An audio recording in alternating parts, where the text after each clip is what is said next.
अस्सलाम वालेकुम। Welcome to conflict card. दोस्तों, 6 जून को इंडिया का most premium attack helicopter Apache उसने एक एमरजेंसी लैंडिंग की है कुछ टेक्निकल फेलियर की वजह से, और इसको लेकर अब दोबारा से बहस एक छिड़ चुकी है, क्योंकि ये तीसरी दफ़ा है कि 2023 में भी एक एमरजेंसी लैंडिंग हुई, 2024 में भी, और अब 2025 में ये तीसरी दफ़ा है कि अपाचे हेलीकॉप्टर में एक टेक्निकल फेलियर आया है और उसमें इसे एमरजेंसी लैंडिंग करनी पड़ी है। मिनिमम डैमेज भी कहा जा रहा है कि एब्डोमिनल पार्ट पर अपाचे हेलीकॉप्टर को आया है। इंडिया के लिए ये अटैक हेलीकॉप्टर इतना अहम क्यों है और क्यों इंडिया इसे संभाल नहीं पा रहा? क्योंकि इसका कोई पहला तो ये वाक़या हुआ नहीं है, ये तीसरा वाक़या है, और जो 2024 में वाक़या हुआ था उसमें तो इससे अच्छा खासा डैमेज भी हुआ था इस हेलीकॉप्टर को। इसके साथ साथ हम इंडियन एयर मार्शल के एक बयान को लेकर बात करेंगे जिस पर इंडिया के अपने लोग काफ़ी ज़्यादा गुस्सा हैं। तो उसमें मैं आपको डिटेल्स बताता चलूँ। अपाचे हेलीकॉप्टर इंडियन आर्मी और इंडियन एयरफोर्स ये दोनों के लिए एक प्रीमियम अटैक हेलीकॉप्टर है। करंटली इंडियन एयरफोर्स के पास ऐसे 20 से ज़्यादा हेलीकॉप्टर्स मौजूद हैं और इंडियन आर्मी के जो हेलीकॉप्टर्स हैं वो ऑर्डर पर हैं। 2019 में इन्हें इंडक्ट किया गया था और अपाचे हेलीकॉप्टर अमेरिकन मेड हैं और बहुत ज़्यादा अहम इस वजह से समझे जाते हैं।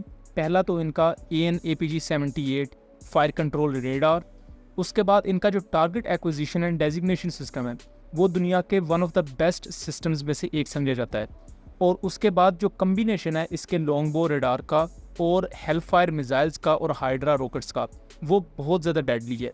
और इसके साथ साथ ये चूँकि इलेक्ट्रॉनिक वॉरफेयर स्वीट के साथ भी इक्विप्ड है, तो दुश्मन की आर्मर्ड व्हीकल्स के खिलाफ, दुश्मन के खिलाफ जो ग्राउंड ऑपरेशंस होते हैं, ख़ास तौर पर एयर सपोर्ट प्रोवाइड करने के लिए, दुश्मन के टैंक्स को डिस्ट्रॉय करने के लिए ये हेलीकॉप्टर्स इंडिया के लिए बहुत ज़्यादा आम है और दुनिया के बहुत सी कंट्रीज़ ने यूज़ भी करते हैं। लेकिन इंडिया ने जब से इन्हें यूज़ करना शुरू किया है, इनके साथ हर साल कोई एक हादसा हो जाता है। एक तो रिसेंटली 6 जून 2025 को हुआ है उत्तर प्रदेश के सहारनपुर के एरिया में। यहाँ ये अपाचे हेलीकॉप्टर आपके सामने है जिसे खेतों में लैंड करना पड़ा है। इंडिया ऑफिशियली, इंडियन मीडिया जो है वो क्लेम कर रहा है कि कोई डैमेज नहीं हुआ, लेकिन आप गौर से देखें ज़रा, इसके जो वेपन पाइलोन्स हैं वहाँ से आपको कुछ वायर्स लटकी हुई नज़र आएंगी। इसके साथ साथ एब्डोमिनल पार्ट पर डैमेज हुआ है, ये बात कंफर्म है, बट इंडियन मीडिया को इजाज़त नहीं है कि वो इस बारे में बात करेंगे। ये अटैक हेलीकॉप्टर नॉर्मल एक्सरसाइज के दौरान फ्लाई करवाया जा रहा था, जहां इसमें टेक्निकल फेलियर आया और कोई चांस नहीं था कि इसे या तो एमरजेंसी लैंड करवाते या अगर इसे और उड़ाया जाता तो ये क्रैश भी हो सकता था।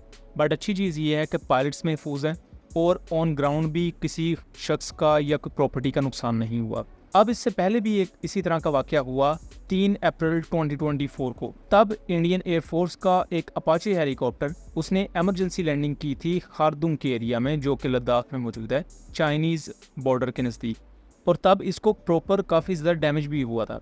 और उस वक्त ये अपाचे हेलीकॉप्टर ने जब एमरजेंसी लैंडिंग की, इसको डैमेज हुआ तो ये उड़ने के काबिल नहीं था। लेटर ऑन इसे ट्रक वगैरह पर माउंट करके लाया गया था और इसका प्रॉपर एक रिकवरी ऑपरेशन भी लॉन्च किया गया था। अब उससे पहले जो तीसरा इसका वाक़या हुआ था, या मैं क्रोनोलॉजिकली बात करूं तो पहला इसकी एमरजेंसी लैंडिंग का वाक़या हुआ वो हुआ था दोस्तों 2023 में। मई 2023 में भिंड के एरिया में मध्य प्रदेश में इंडियन एयरफोर्स का अपाचे हेलीकॉप्टर उसने एमरजेंसी लैंडिंग की। अगेन उसमें एक टेक्निकल फेलियर आया और पायलट ने जब इस फेलियर को नोटिस किया तो उसके पास 2 ऑप्शन थे, या तो उसको उड़ाकर बेस की तरफ लेकर जाता जिसमें पूरा हेलीकॉप्टर क्रैश हो सकता था, तो उसने एमरजेंसी लैंडिंग करवाई जिसमें उस वक्त कोई ख़ास डैमेज नहीं हुआ था।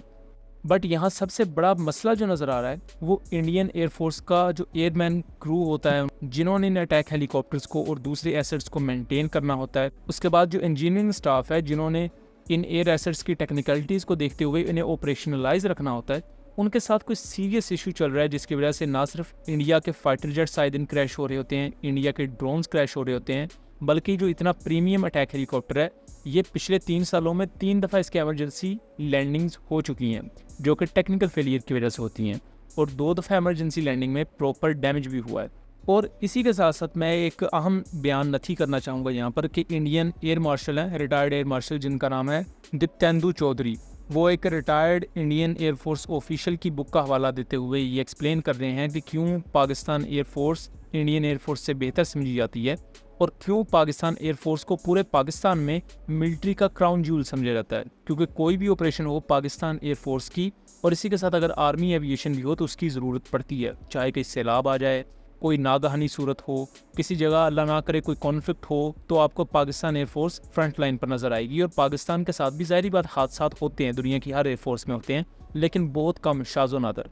इस साल की अगर बात करो तो पाकिस्तान एयरफोर्स के मैक्सिमम 1 या 2 इस तरह के बड़े वाक़यात हुए हैं।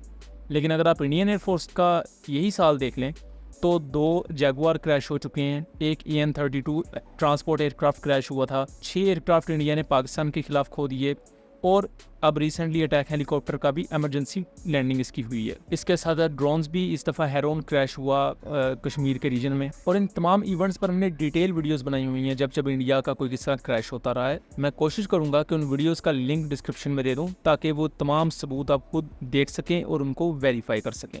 If you read, there's a book called Fizaya by late Pushpinder Singh.